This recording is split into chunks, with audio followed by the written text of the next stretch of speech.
So today we are going to discuss about class 8 exercise 11.2. So first question is, in the adjoining figure ABCD parallelogram, ABCD is a parallelogram. Complete each statement along with definition और property used. तो अब हमें इसमें क्या बताना है कि हमें जो भी, जैसे हमारे पास AD गिवन है तो हमें इसको कंप्लीट करना है. ठीक है, तो हमें इसको कंप्लीट करना है और बताना है कि इसमें कौन सी प्रॉपर्टी लगी या फिर कौन सा रूल लगा. ठीक है, तो एडी किसके इक्वल है? BC के. वो क्या है? 6 सेंटीमीटर. क्यों? क्योंकि ये अपोजिट साइड्स हैं पैरेललोग्राम की. ठीक है, ऐसे ही DC किसके इक्वल है? AB की. ये क्या है? Opposite sides of parallelogram. फिर नेक्स्ट हमारे पास DCB किसके इक्वल होएगा? 180 माइनस ABC के. क्यों? क्योंकि ये एडजेसेंट एंगल्स हैं पैरेललोग्राम के, तो इसकी वैल्यू क्या आ जाएगी? 60 डिग्री. ठीक है, हमारे पास फोर्थ है हमारे पास ADC, एंगल ADC, तो वो किसके इक्वल होएगा? ABC के. क्यों? क्योंकि अपोजिट एंगल्स हैं ये पैरेललोग्राम के. ठीक है, DAB, ठीक है, वो किसके इक्वल होएगा? DCB के. क्यों?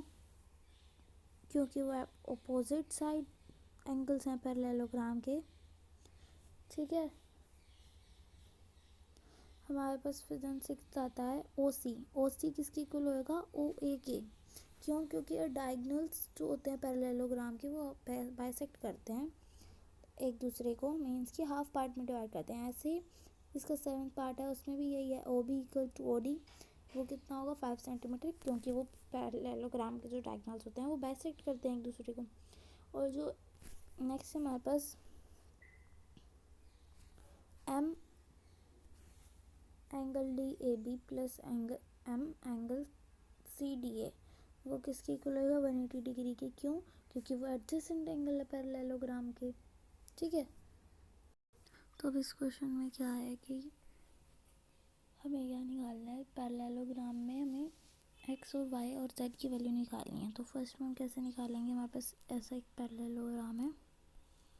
ठीक है, 120 degree x y and z. Sorry, अलग से गिवन है इसमें.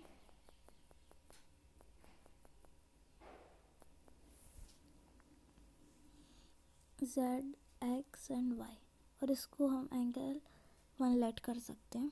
ठीक है, तो अब इसमें हम क्या करेंगे कि पैरेललोग्राम में हमारे पास जो Y है वो हमारे पास क्या है? 120 डिग्री गिवन है. 120 डिग्री कैसे हो सकता है? क्योंकि वो कॉरस्पॉन्डिंग एंगल्स हैं. ठीक है, अब हमें कैसे होता है कि जैसे कि कोई ऐसे दो पैरेलल लाइंस को कोई ट्रांसवर्सल काटती है तो ये और ये एंगल इक्वल होता है. क्यों? क्योंकि ये कॉरस्पॉन्डिंग एंगल्स होते हैं. ठीक है, तो ये हमारे पास y आ गया 120 डिग्री. ऐसे ही z जो होगा, ये z होगा y के किलो को. क्यों? क्योंकि ये अपोजिट एंगल्स है पैरेललोग्राम के. और x और x प्लस y क्या होगा? 180 डिग्री, क्योंकि वो एडजेसेंट एंगल्स है पैरेललोग्राम के. तो हमारे पास x की वैल्यू आ जाएगी 60 डिग्री. अगर हम 1 की निकालना चाहें तो निकाल सकते हैं. तो वो क्या आ जाएगी? 60 डिग्री 1 इक्वल टू एक्स कैसे हो जाएगा? क्योंकि वो अपोजिट एंगल्स हैं पैरेललोग्राम के. अब सेकंड पार्ट में अब इसमें क्या है? इसमें भी हमें एक्स वाई जेड की निकालनी है. तो हम सबसे पहले 1 की वैल्यू निकालेंगे. 1 हमने इसको लेट किया हुआ है. ठीक है, तो हम इसको 1 की वैल्यू निकालेंगे तो वो क्या आएगी? 30 अल्टरनेट एंगल से. कैसे? ये अल्टरनेट एंगल बन रहा है ना यहाँ पे, तो ये और ये इक्वल लेंगे तो किसकी क्या आ जाएगी? 30 डिग्री. और एंगल x प्लस 100 प्लस 1 कितना हो जाएगा? 180 डिग्री, क्योंकि ये क्या हो जाएगा? ये SP ऑफ ट्रायंगल से आ जाएगी. ठीक है,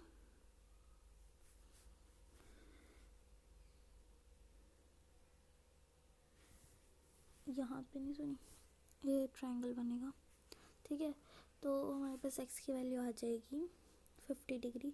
एंड जो z की वैल्यू आएगी वो अल्टरनेट से आ जाएगी. क्या आएगी हमारी? 40 डिग्री. एंड फिर हमारे पास y की वैल्यू भी आ जाएगी एक्सटीरियर एंगल प्रॉपर्टी से क्या आएगी 60 डिग्री। ठीक है, तो हम लास्ट में मेंशन कर देंगे सबकी। एंड हमारे पास सेकेंड के थर्ड पार्ट में क्या है, ये हमारे पास एक y 35 डिग्री एंड थोड़ा बड़ा बना लेते हैं,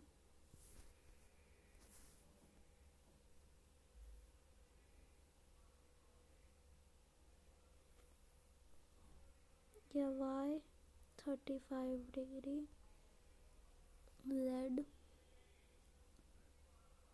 एंड ये हो गया 120 एंड ये हो गया x। तो हमें इन सब की वैल्यू निकालनी है।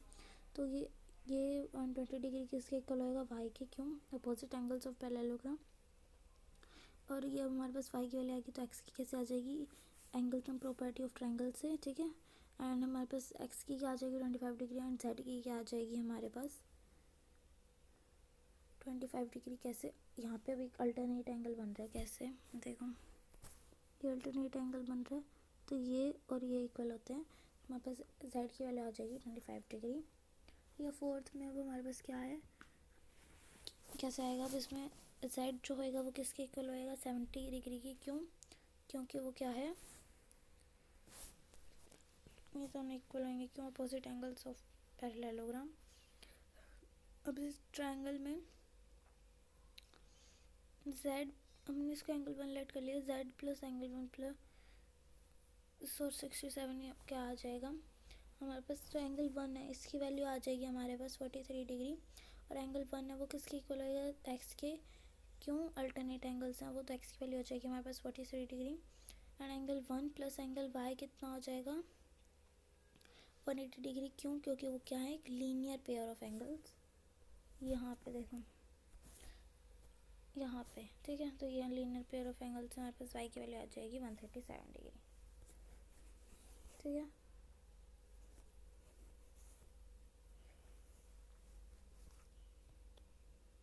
हमारे पास नेक्स्ट थर्ड क्वेश्चन आता है, two adjacent sides of parallelogram are in ratio 5:7 if the perimeter of parallelogram is 72 centimeter find the length of its side। तो अब इसमें हमें क्या करना है कि पैरेललोग्राम की ब्रेड्थ और लेंथ क्या है, रेशो में है 5:7।